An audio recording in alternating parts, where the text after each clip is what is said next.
Hello, everybody. It is me, Epic Tuesday, and here talking about the Ascendance of a Bookworm, Season 1 and Season 2. Now, this came out not that long ago. Season 1 and Season 2. I think that, was this a dual core, or was this just like one full season? I pretty much watched this like a year after it. I think pretty much watched this a few months after the second season ended. So, and also there's going to be a season 3 coming out soon. So I'm really wondering what their story is going to go with that. So yeah, this is going to be a spoiler review.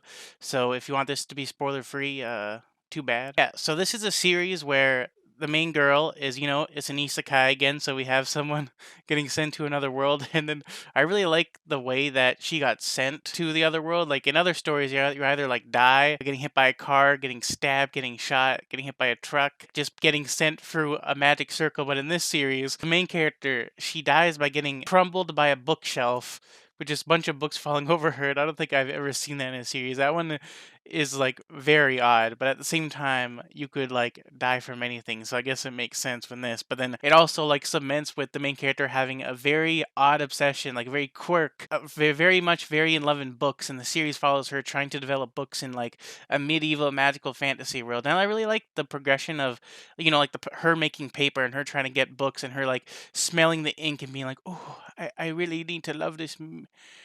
Oh, oh, I really need to love this ink. The paper, it smells good. Beside that, we really like it how the magic progresses because, like, the very beginning, we find out the main character, she got reborn in the body of someone that already existed but died through like this sickness called the Devouring. We find out in the series that the Devouring in nobles, if you have it, you can just live through it because, like, nobles in this world, like, have magic capabilities and like they can use it I guess fairly, but then like everyone that's like poorer, if they get magic, then they end up dying because like it's too much for them to control. But then at the same time in the series, I had thoughts in my head about like if she used her magic, like actually used it, wouldn't that mean that she would be using it? Because like in the series, we see her like have this box that closes and opens like a half, like a full glass of water that you're trying to keep calm. But then if you don't keep it calm, like it like keeps on pushing out. But then if you don't like can't control it, then it's too much. It will overflow the sink. But then if you're able to like turn it off and turn it on, then you can access the power. Like later in the series, we find out that like she ends up like having to choose between dying or living with her family, which is there's a lot of moments in the series that were very emotional. I can definitely say that. Definitely one of the choices was she could live by living with a noble and then having the noble give her magic supplies in order to like you like wear like this magic like ring or magic devices in order to like feeds off the mana in her body and with her sickness the devouring in order for her to live.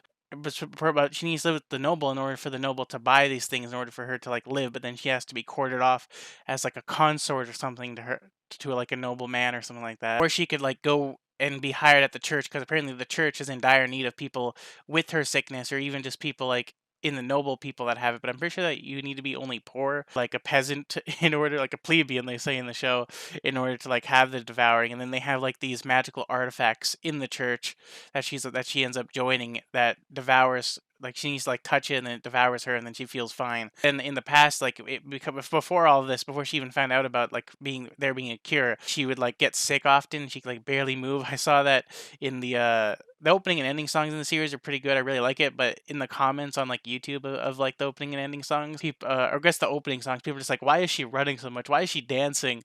Because like she can like barely move in the show, but like through her like doing like her mana fed off through mana devices, she's able to like actually be able to like move and do things, but then she still can't do it too much because it like ends up hurting her. And same thing with like how I said about the magic in the world, how it progresses. Like pretty much by the end of like the second season, you barely know anything about magic. Even like the first season, you barely see anything. I think in the first season, does she find out about the mana devices? I think like we found out that her blood ends up making these fruits appear that turn into these giant tree monsters, but that we find out in the end of the second season. And then for some reason, her blood can do this, but at the same time, she uses these tree monsters before she found out that her blood could do it to like be able to make paper. Finally, we find out that she goes through like what was it, clay to try to make it, but then it doesn't work because you have these big clay things that have writing on it. So then she ends up doing wood planks, like these little like wood thin planks with like writing on it. Doesn't work again. Then she ends up using these tree things by cutting them down before they turn into giant monsters. And then she's finally able to make paper and do things. And like the interpersonal relationships with characters, I really like. This reminds me of other series where like because she has all this profound knowledge from like being in the real world, trying to use it in real world, but at the same time, you have the main character having, like amazing memory, like a memory overload. You can just like remember every last detail of everything in order to do things. 'Cause at the same time, there would be no story if you have a character just come out of nowhere and be like, I don't remember that much, so I'm just do things one step at a time, and they're just able to accomplish so much. But at the same time, by accomplishing so much, other people, notice this, and you get more friends, you get more interesting things, and then everything just progresses smoothly, and you actually have a story with subplots that go with it in order to have interesting things happen. And then the church subplots were pretty good too, with her trying to figure out things. And you have like in this world, it seems weird because like there's like this coming of age ceremony that happens at like what was it, 7 or 8 or 10, and then like you have these people that are 10 years old that do like so much work and stuff like that. And I know that people do this in real life. You can be young and do like older people stuff, but then the stuff where you can't reach like that, you would need an adult. But like it just seems so weird that all these kids in this world do so much work. But I'm just like, maybe that did happen in the past in medieval times and stuff like that. But yeah, this series was pretty good. I think every single episode hit for me. I really liked it. There definitely wasn't an episode that I didn't like. I would say the only episode that like I cringed at or like didn't like there was just one episode that I was just like, I don't care. I just don't care. Episode 20 where it was Lutz, the blonde-haired guy having like this freaking like interpersonal relationship with his family.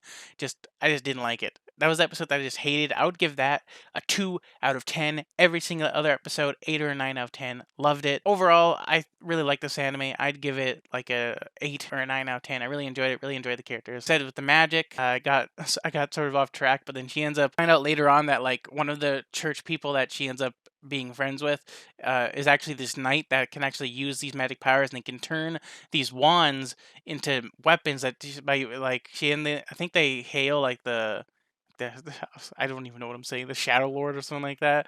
The Shadow, like I forgot what it was actually. But then they turn them into like purple spears in order to like fight monsters like the tree monster and other monsters and stuff like that. Like the knight was able to like summon purple arrow and then shoot billions of purple arrows in order to fight off against it. We even like have him give mine like a ring that she's able to send out like magic through in order to like summon loots from like really far away to send a message. Like who even knows if even like the main you even know if the high priest even knew that that was possible.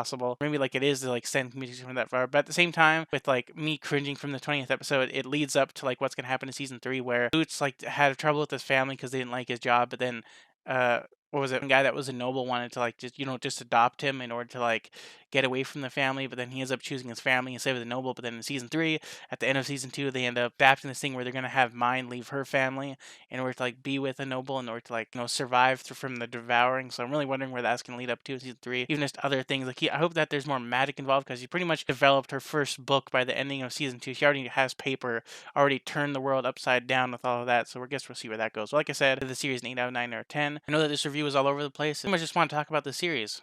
I might not have talked about it that good, but that's why I usually don't do full series reviews. I pretty much just do episode by episode reviews where I could just talk about what's happening and my thoughts alongside that. But if you enjoyed this review, leave a like. If you didn't enjoy this whatsoever, then you can leave a dislike. And yeah, I hope you guys have a great night, day, or evening. And yeah, bye. See you in the next video. See you later.